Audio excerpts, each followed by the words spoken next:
अस्सलाम वालेकुम जी।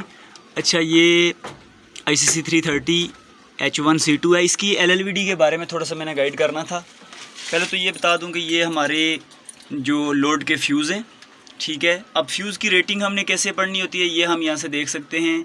ये बैटरी के दो टर्मिनल है ना, बैटरी 1 बैटरी 2। अभी यहाँ पे हमारी एक ही बैटरी कनेक्टेड है, ठीक है। ये बैटरी का नेगेटिव है। फ्यूज़ के लिए हमेशा याद रखें, फ्यूज़ हमेशा माइनस के ऊपर कनेक्ट होता है।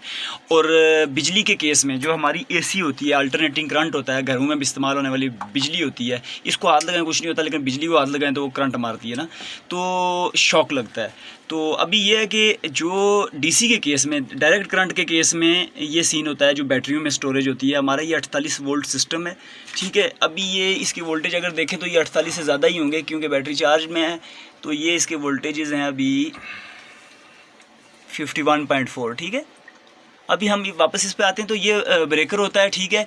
ये 250 एम्पेयर का एक ब्रेकर है और 250 का दूसरा, ठीक है। यानी 250 एम्पेयर तक ये लोड ड्रेन कर सकती है इस फ्यूज़ के। इससे ऊपर होगा तो ये फ्यूज़ ख़राब हो जाता है। और फ्यूज़ ख़राब होने की पहचान ये होती है कि इस फ्यूज़ के ऊपर यहाँ एक छोटा सा बबल सा बाहर आ जाता है। अंदर से फ्यूज़ जब ब्रेक होता है तो यहाँ से बबल बाहर आ जाता है, हमें पता चलता है कि फ्यूज़ उड़ गया। दूसरा ये होता है कि हम मीटर के ऊपर कंटिन्यूटी लगा के, वो मैं आगे नेक्स्ट मीटर को समझाते हुए बताऊँगा, तो कंटिन्यूटी लगाते होते हम इस फ्यूज़ को बाहर निकालते हैं और दोनों कंटिन्यूटी ऑन करके देखते हैं बीप बजती है या नहीं बजती। वो बाद में देखते हैं ये बैटरी आ गई, ये बैटरी आ गई, बैटरी से पावर आ गई यहाँ आती है।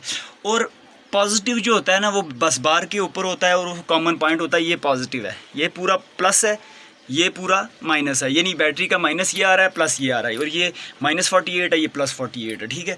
यहाँ से पावर इधर शिफ्ट हुई है। अब यहाँ पे हमने डिस्कस करना है कि ब्रेकर में कौन सी रेटिंग है और क्यों होती है। हमेशा याद रखें, राइट साइड के ऊपर हमेशा राइट साइड के ऊपर, मोस्टली रेक्टिफायर में राइट साइड के ऊपर हमारा LLVD होता है, ठीक है। और वो बड़े ब्रेकर होते हैं, ठीक है। लोड, बड़ा लोड जो होता है ना वो हमेशा ये होता है। सिंगल साइड जो होती है उसको हम बड़े लोड के ऊपर लगाते हैं ताकि बड़ा लोड डिस्कनेक्ट हो जाए तो हमारी आगे अगर कोई कनेक्टिविटी चल रही है, कोई माइक्रो लिंक चल रहे हैं तो वो बचे रहें, ठीक है।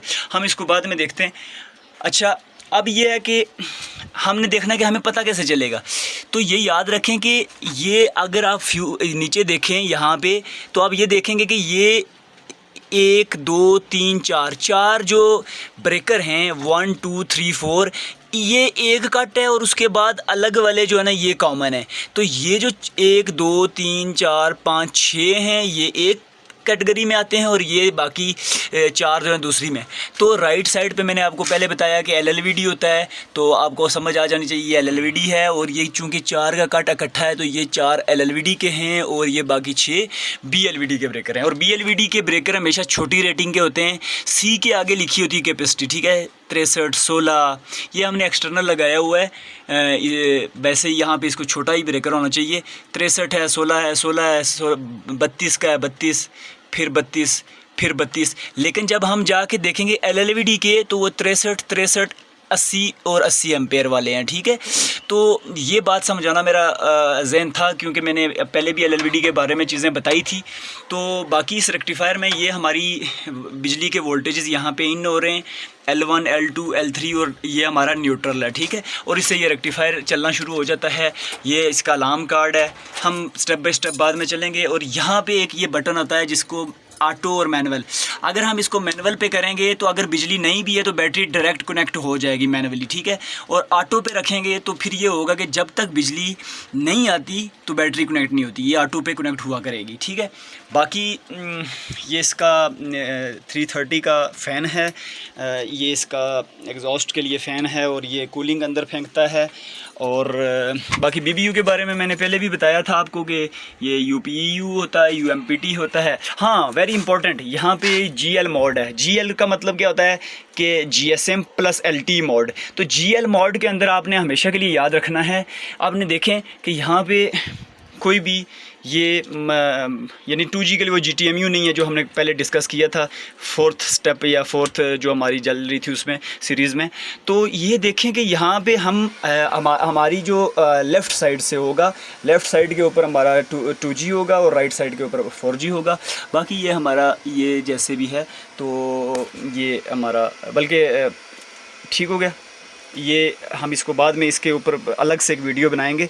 तो ये हो गया। और इधर हमारी ये बैटरीज लगी हुई हैं, ये बैटरी का हमारा कैबिनेट है PD500D, ठीक है। ये एयर कंडीशनर का मॉडल है, ये इसका एयर कॉन है, ये बैटरियां हैं। और बैटरी के बारे में मैं इंशाल्लाह अगली वीडियो में एक चीज़ रिकॉर्ड करूँगा कि हम बैटरी में अभी मेरे पास पेंसिल भी नहीं है और नोटबुक भी नहीं है, नहीं तो मैंने इसमें रिकॉर्ड करना था कि हम कैसे फ्लोट वोल्टेज कैसे सेट करते हैं, बूस्ट चार्ज कैसे होती है, एक बैटरी के वोल्टेज कितने होते हैं और फिर 24 बैटरियों के कितने हो जाते हैं, और ये वाली जो भी चीज़ें होती हैं, ठीक है। बाकी ये सेंसर्स के बारे में बता दूं, ये हमारा स्मोक सेंसर है, ये ह्यूमिडिटी का सेंसर है, ठीक है। ये डोर का सेंसर है, जैसे ही दरवाज़ा खुलता है तो हमारा डोर ओपन का अलार्म आ जाता है, ठीक है। हम बाद में इसको देखते हैं। Thank you.